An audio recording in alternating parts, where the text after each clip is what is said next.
So we're back, and this is part 2 of our online plenary for FOUN 1104. And in this session, we're going to be talking about the features of the comparison and contrast essay.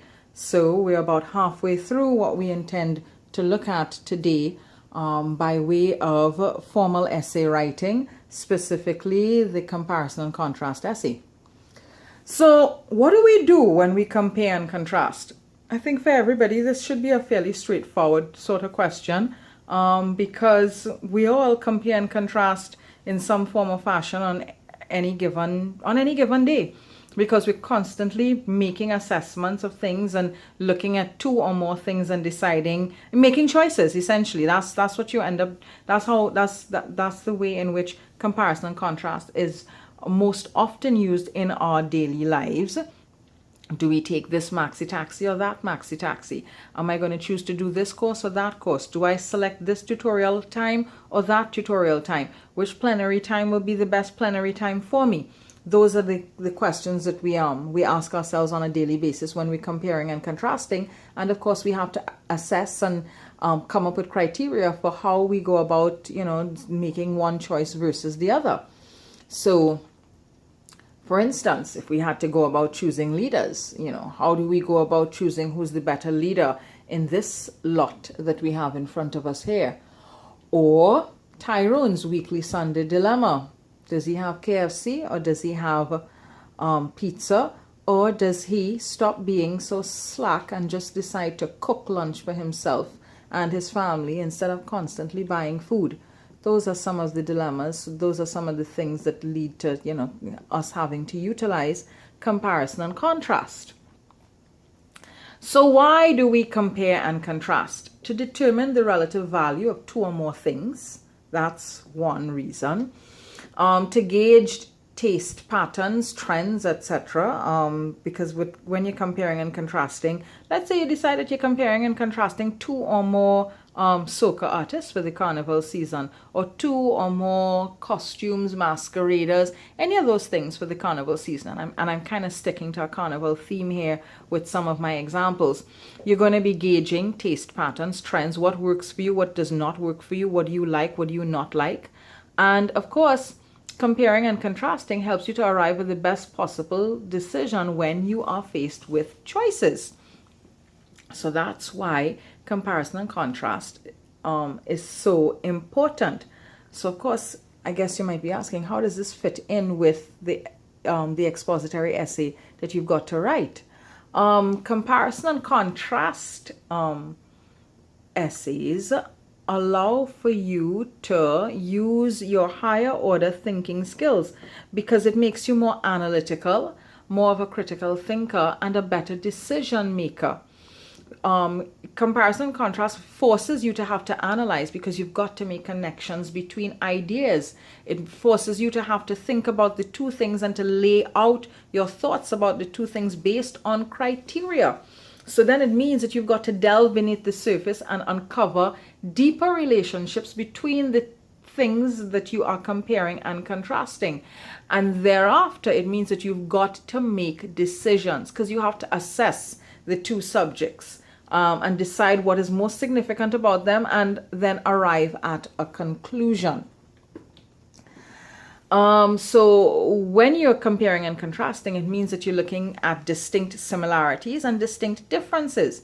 So you want to look for things that are closely related, and you also want to look for elements that make the two items that you're comparing and contrasting unique and distinctive. So those are some of the areas that you must be looking at. These are some of the elements that you must utilize when you are comparing and contrasting. So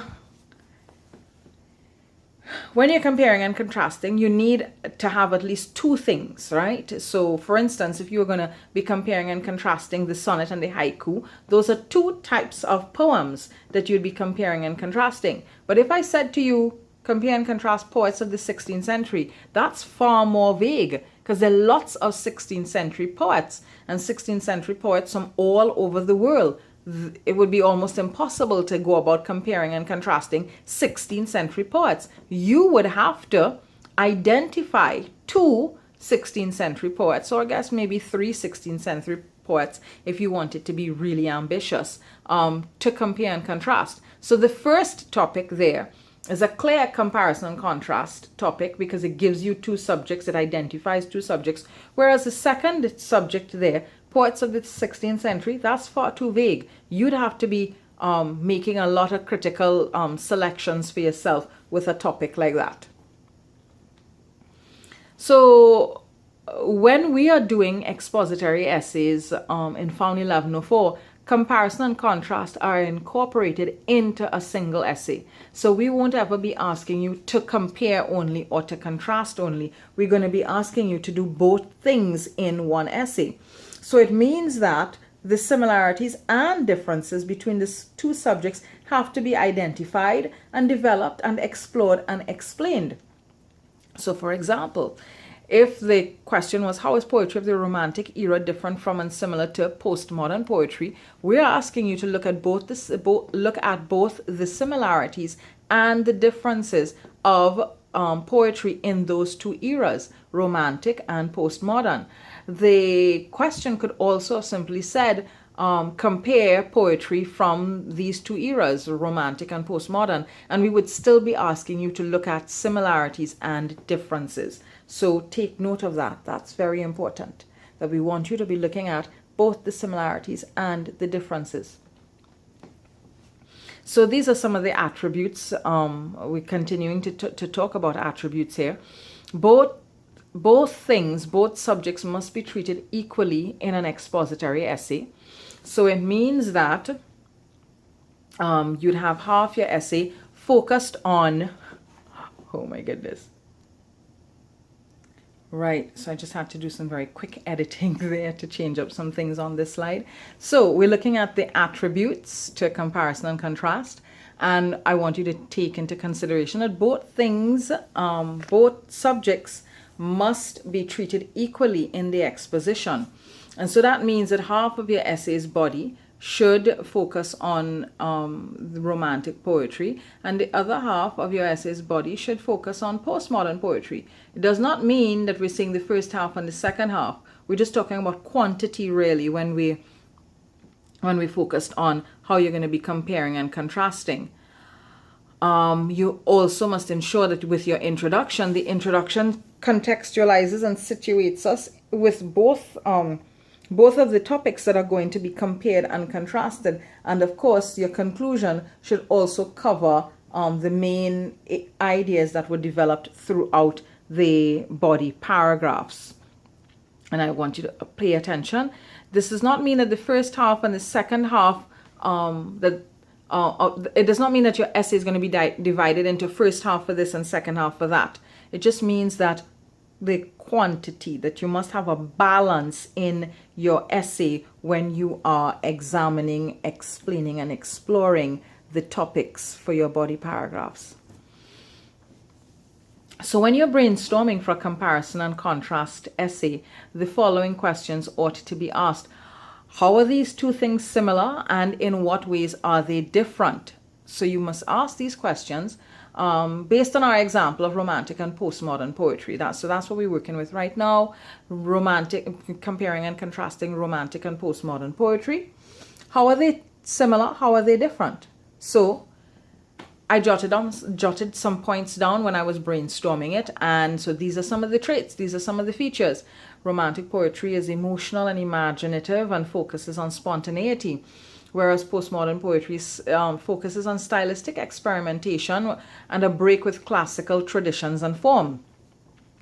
Romantic poetry focuses on the importance of self-expression and individual feeling. And you have some of that happening as well with postmodern poetry, because there's a focus on stream of consciousness, which looks at how the individual is treating with the world. There's a religious response to nature in Romantic poetry. Postmodern poetry focuses on the theme of alienation a lot, and also focuses on images and language experimentation. Romantic poetry focuses on the capacity for wonder. It also places a lot of emphasis on imagination as a positive faculty. and it has an interest in the outcasts of society, and it sees the poet as a visionary figure. Whereas with postmodern poetry, there's a lot of embracing of change and experimentation in how poetry is done. It examines existence, so there's a lot of existential ideas and theory in postmodern poetry, and of course, focus on the fractured sense of self. So some of the attributes, as we continue to look at it, the criteria on which the subjects are assessed must be the same.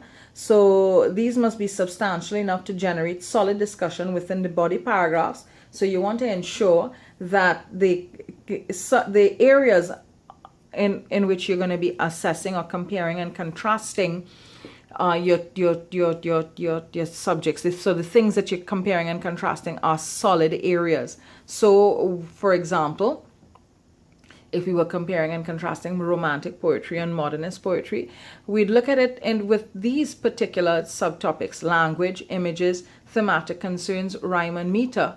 And of course, you're going to be looking at both eras of poetry using the same subtopics or same categories. And so that way you'd have common areas for comparing and for contrasting. And that helps to build a very, very solid sort of essay. So with the specific language of comparison and contrast, analysis must be, so the specific language, of comparison and contrast, comparison and contrast analysis must be used in the essay's thesis statement. So you want your thesis statement to reflect the language of comparison and contrast. So that way, the reader, when they get to your thesis statement, they will be absolutely clear that what you are doing is comparing and contrasting these two things, and comparing and contrasting these two things, looking at specific subtopics. So for example, similar, similarity, the same, both, compare, comparison, as well as likewise. These are examples of words, vocabulary that will help to indicate to your reader that you are about to embark on a comparison and contrast essay. So pay attention to the language of exposition here, and of course, take note that the expository method that we focused on for this entire session, this entire online session, is comparison and contrast. And so these words here will help you to establish that you are comparing and contrasting two or more things. And of course, transition words in between comparison and contrast analysis that will help in between your body paragraphs, that will help you to establish whether you are comparing or contrasting. So some of the comparison transition words are in the same way, parallel to, similarly, likewise, identical, in like fashion, also in similar vein, correspondingly, like, consistent with. All of these things will help your reader to know that you are transitioning from one paragraph to the other and comparing things. And of course, if you wanted to show contrast, you also have some transition words there. But, however, nevertheless, even though conversely, otherwise, on the contrary, contrary-wise, as opposed to, on the other hand, rather than, all of these things allow you to be able to establish that you are transitioning from one paragraph to another while you are developing your contrast ideas. So pay attention to these transition words. They come in very handy when you're building paragraphs. So they're very useful for developing unity and coherence with your paragraphs. So your expository essay must inform the reader about the similarities as well as the differences between the two subjects.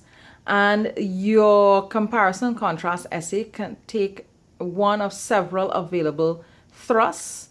And these are some of the thrusts that we have here. You can decide that you're going to do one or more similarity or one or more difference. With essay type 2, you can decide that you're going to do one generic similarity and multiple differences. Or you can decide that you're going to have similarities and differences in 3 or 4 areas.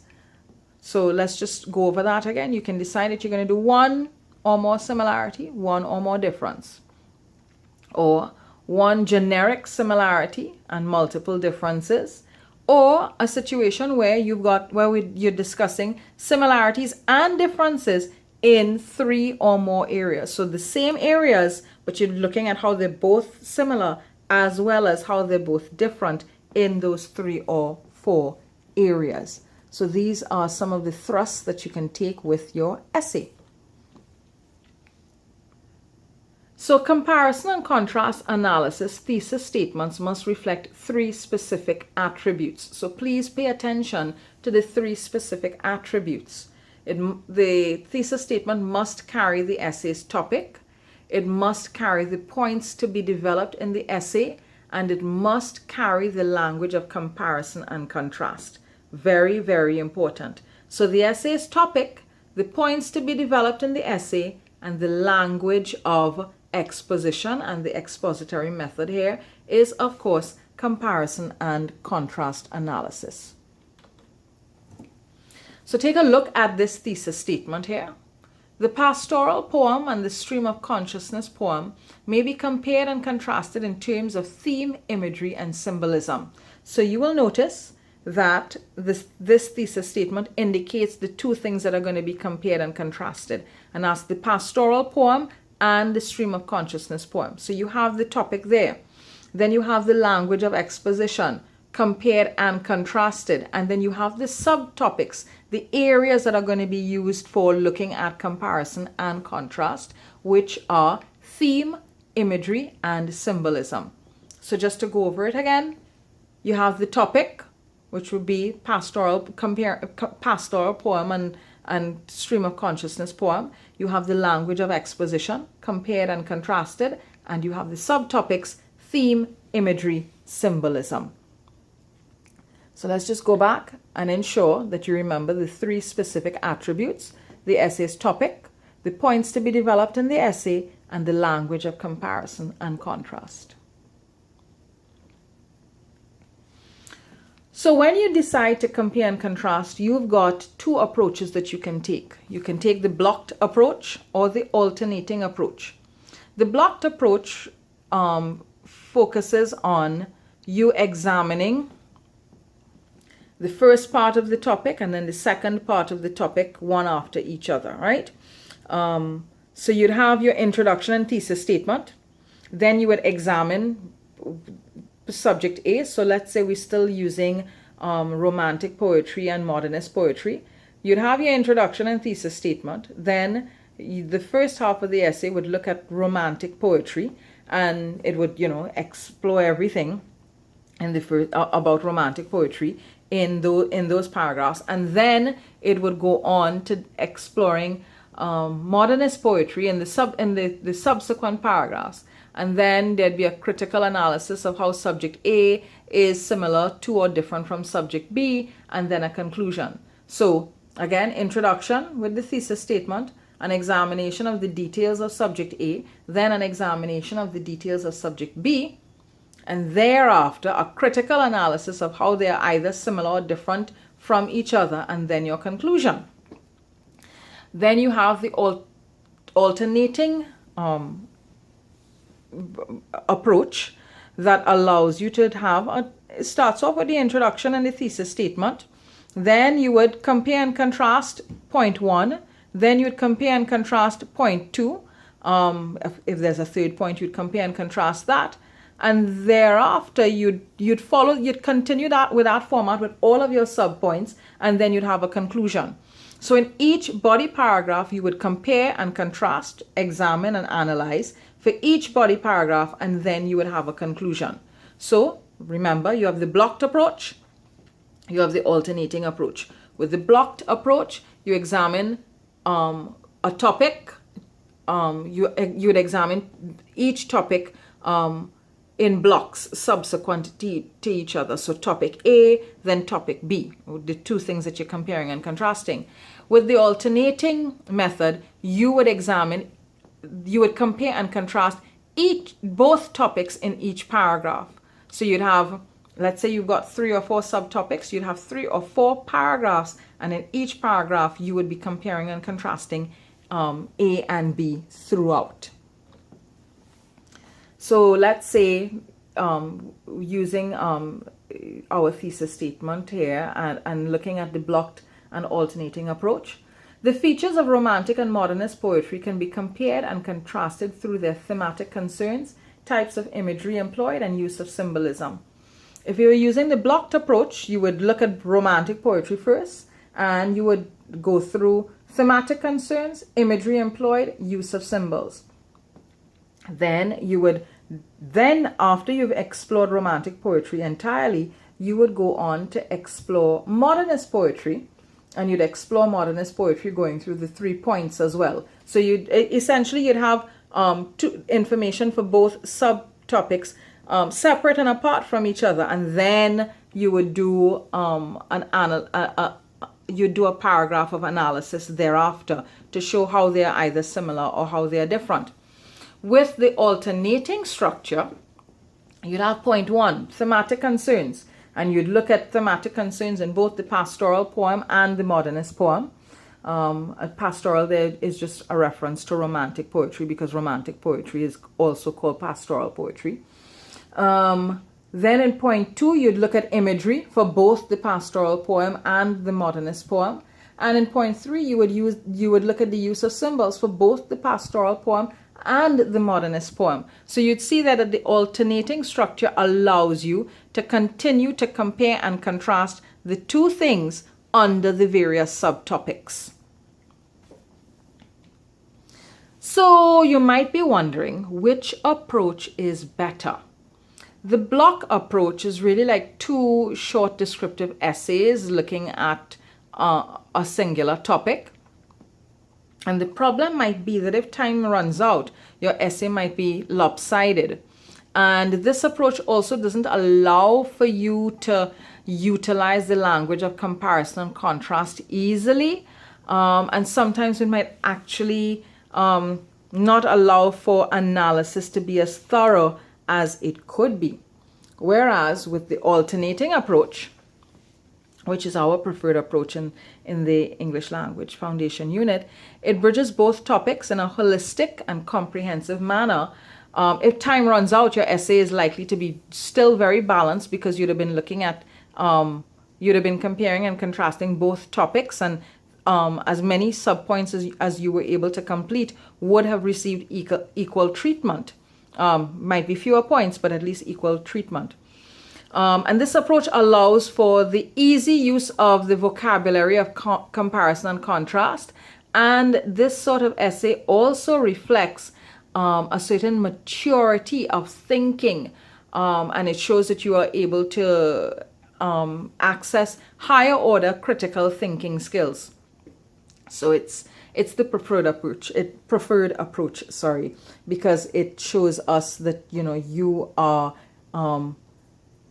being more critical, being more analytical, and certainly rising up that particular pyramid of thinking that we would like to see in a tertiary level student. So to kind of go over the overall procedure here, because we're about to wrap up, you decide what is the purpose of the comparison and contrast analysis essay. You gather information that will be pertinent to the purpose. So of course you're going to go through your pre-writing stage, interpretation, research, evaluation, documentation. Look for similarities between the subjects, highlight their differences, decide what is most significant or striking about the similarities and differences. Prioritize your points, of course. So you want to put the most important things up top and the least important things further down. Select one of the 3 essay thrusts, and remember what the essay thrusts are. You can decide that you're going to look at one area of similarity and multiple areas of differences. You can decide that you're going to look at similarities and differences in all of the areas. You could decide that you're going to look at one similarity, one difference, but select a thrust and go with it. Then you formulate your thesis statement, including the essay's topic, the vocabulary of exposition and the subtopics for discussion. Plan your framework. Are you going to be using the block framework, or are you going to be using the alternating framework? And remember that we prefer the alternating framework. And then apply the other elements of the writing process to your essay: drafting, rewriting, editing, and then of course eventually submission or publishing of your essay. So just to reiterate, decide what is the purpose, gather your information, look for the similarities, highlight the differences, prioritize the information, select your essay format, formulate your thesis statement, plan your alternating framework, and apply the elements of the writing process.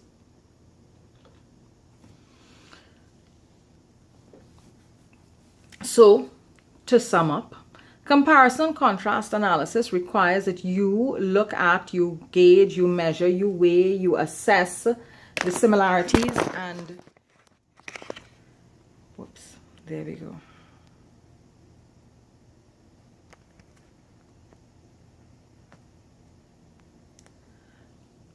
So, to sum up, comparison and contrast analysis assesses the similarities and differences between two or more subjects. The aspects or points to be compared or contrasted will be influenced by the purpose and needs of the audience. The criteria on which the subjects will be assessed must be the same. The thesis statement must reflect the essay's topic, the vocabulary of comparison and contrast, and the points of comparison and contrast. The writer can utilize either the blocked approach or the alternating approach, but remember, we prefer the alternating approach. And the writer must also include the analysis of the material presented as appropriate to the purpose specified for the comparison and contrast essay.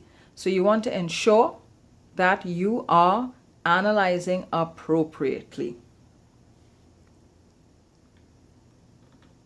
And there we have it. So have yourselves a productive week. Take care. Bye.